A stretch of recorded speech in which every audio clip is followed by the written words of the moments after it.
Number 13. Family units are smashed. Although we might think that all orcas are the same, they actually come from very intricate and specific family units. Orcas are matriarchal, meaning that the dominant female of the group influences each pod. These pods are extraordinarily clannish, developing their own communication methods and staying with each other through thick and thin. When orcas are snatched from the ocean and forced into captivity, these family units are pulverized, leading to serious trauma for the captured orcas and the orcas left behind. Since many orcas are stolen when they are young, this is incredibly stressful for their mothers and other members of the pod. Since male orcas are notorious mama's boys, not leaving their mother's side until they reach maturity, separating familial pods is a cruel practice. Orcas are the most social animals on Earth, even more so than humans. Number 12.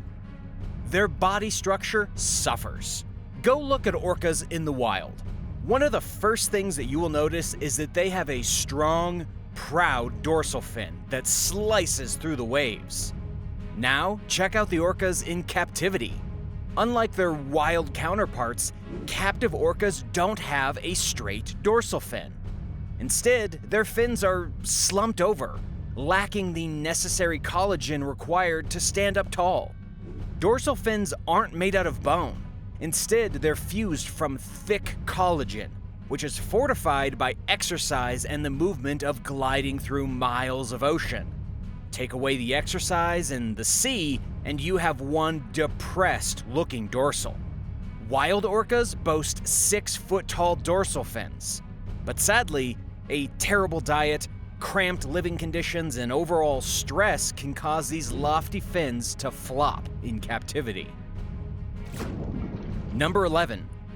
Their diet suffers. Out in the wild, orcas have their pick of the seas. As the largest dolphins in the water, orcas can feast on small fish, big fish, or even sharks.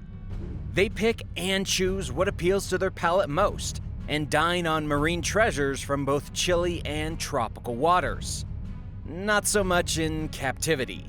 The reigning lords of SeaWorld or Marineland don't care too much about giving their orcas a varied diet, or even allowing them to experience the thrill of the hunt. Instead, orcas are fed dead fish.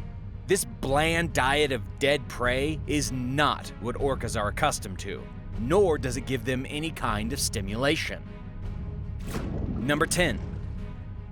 They can't exercise. In the wild, orcas get as much exercise as they want, since they routinely swim up to 100 miles per day in the open ocean.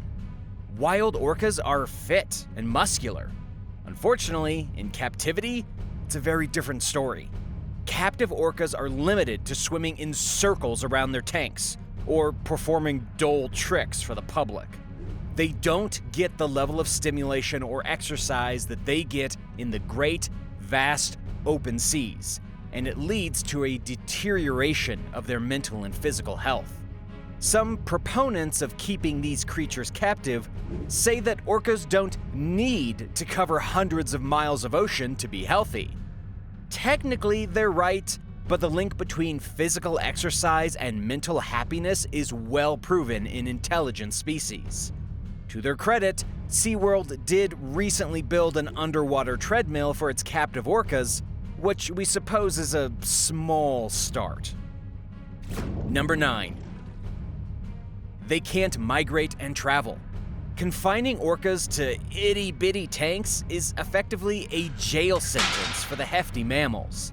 They spend the vast majority of their natural lives exploring all of the furthest reaches of the ocean.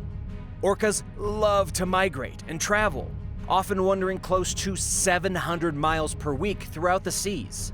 Since their habitat is the wild ocean, they can live virtually anywhere. Orcas enjoy nearly unparalleled freedom of motion in the sea. Recently, scientists tracked a group of orcas and were amazed to determine that they migrated from Brazil to the Antarctic Peninsula and back traveling continuously in their pod across warm and cold water. Not so in captivity. Even the most massive tank wouldn't meet the needs of travel-loving orcas, and most are woefully inadequate enough to facilitate even one day of swimming. Number 8. Orcas don't all speak the same language. We tend to think that orcas all look the same and they all speak the same language. This is far from the truth. Orcas communicate in dozens of different languages, and each pod has its own personal slang and dialects. Orcas live in ecotypes, units that have different social habits, diets, and languages. In each ecotype is a pod, a family of orcas led by the head female. These ecotypes evolved organically over time beneath the waves, and it's both foolish and insensitive to put orcas from different ecotypes together. Some ecotypes are so different that scientists classify them as variations on the same species. Mash up these ecotypes, and you'll see sparks fly, and not the good kind. Captive orcas constantly fight, sometimes inflicting horrific damage on each other because they are forced to coexist unnaturally. Number 7. Their lifespans are slashed. Orcas don't live very long in captivity, probably due to stress, boredom, and depression. In the wild, these impressive creatures tend to mimic our lifespans.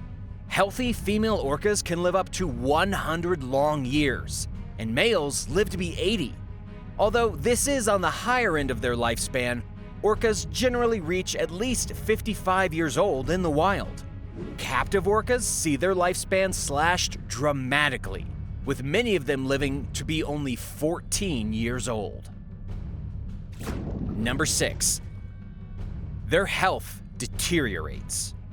Take the orca out of the ocean and watch the amazingly painful process of their health and wellness deteriorate beyond belief. This is one of the biggest atrocities of using orcas for human entertainment, and a crime against the animal kingdom. Although nobody knows for certain, we estimate that at least 160 orcas have died in captivity since they were first pulled out of the world's waters. This doesn't even count stillborn deaths, or those who died of preventable health conditions. The most common sign of a significant problem is a collapsed dorsal fin, which indicates poor diet and lack of exercise. Captive orcas have terrible teeth, a sad byproduct of gnawing on their cage bars. They also suffer from ailments like pneumonia and antibiotic-resistant infections. Some get battered and bruised by fellow orcas, who gang up on them out of frustration. Overall, it's a sad and tragic state of affairs. Number 5. They're kept in cramped tanks.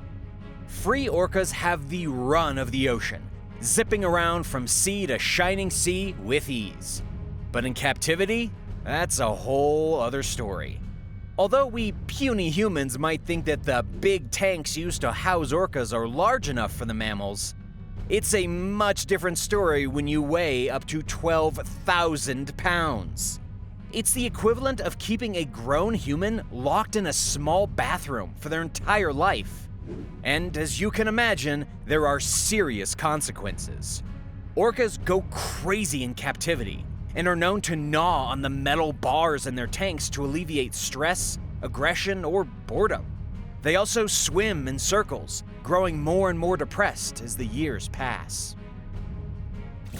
Number 4. They get zero stimulation. Orcas, like all intelligent animals, need stimulation in order to be happy. Notorious SeaWorld resident Tilikum was once described as the loneliest whale in the world after he defiled and drowned Don Branchow, his trainer. Tilikum didn't kill Branchow out of natural aggression, but a lifetime of abuse at the hand of his human captors and fellow orcas. His tale is a sad, cautionary story about what happens when we interfere with nature. Tilikum's tale of woe is far from alone, as many problem orcas get the same cold shoulder. being isolated from their peers and given very little attention. Animal activists advocated for Tilikum and other orcas like him, requesting that they go to a humane sea pen to live, as opposed to small tanks. Tragically, Tilikum died in captivity in 2017, but his story sparked enough outrage for us to start looking at the way we treat these big, beautiful beasts. Number 3. They are treated like breeding machines. Captive orcas are continually being bred with one another. Not only do their offspring never know the joy of the full breadth of the open ocean, but the breeding process is cruel in and of itself. Wild orcas swim in pods and have very elaborate social systems that designate who they choose to mate with and why. Captive orcas don't have these choices. Orcas from different pods are regularly inseminated, with many female orcas forcibly impregnated several times during their short lives. SeaWorld and Marineland are essentially puppy mills for killer whales, cranking out calves at breakneck speeds without much care for the animals themselves. In the wild, female orcas generally give birth at age 15. In captivity, they are inseminated at age 8 and immediately separated from their calves after giving birth. This inhumane practice fosters separation anxiety and depression. Number 2. They are highly intelligent. Perhaps one of the most damaging aspects of keeping orcas captive is that they know exactly what's happening to them. Orcas are exceptionally intelligent animals, and their brains are 4 times bigger than ours. Orca brains clock in at an average of 12 pounds, the product of a millennia of years of evolution, way longer than our short time on the planet. Some speculate that orcas are more cognitively advanced than humans, and they are undoubtedly able to do what we can do with ease: set up complex familial structures and develop language. Orcas are not just majestic marine animals, they are also exceptionally smart and capable of social interactions on par with people. So why is it fair to keep them locked up in tiny, watery jail cells? Number 1. They become dangerous. Wild orcas are not dangerous to humans. In fact, there are few, if any, documented attacks of orcas on people in the open seas. Orcas are ticking time bombs in captivity, regularly attacking trainers and causing mayhem in their tiny tanks. One of the most famous orcas gone bad is Tilikum, who killed 3 people due to stress and exhaustion. Tilikum's story is heartbreakingly documented in the movie Blackfish, which makes the impassioned case that the constant pressure of performing and cramped quarters make orcas go insane and lash out. Tilikum's tale is a tragedy, not just for the people he drowned, but for Tilikum himself and all the other orcas wasting away in minuscule tanks. In fact, dozens of people have been gravely injured or died as a result of interacting with captive orcas, which is what possibly earned the creatures their nickname, killer whales. Thanks for watching. Would you rather see the remaining orca population kept in captivity or be forced to eat dog food for the rest of your life? Let us know in the comments section below.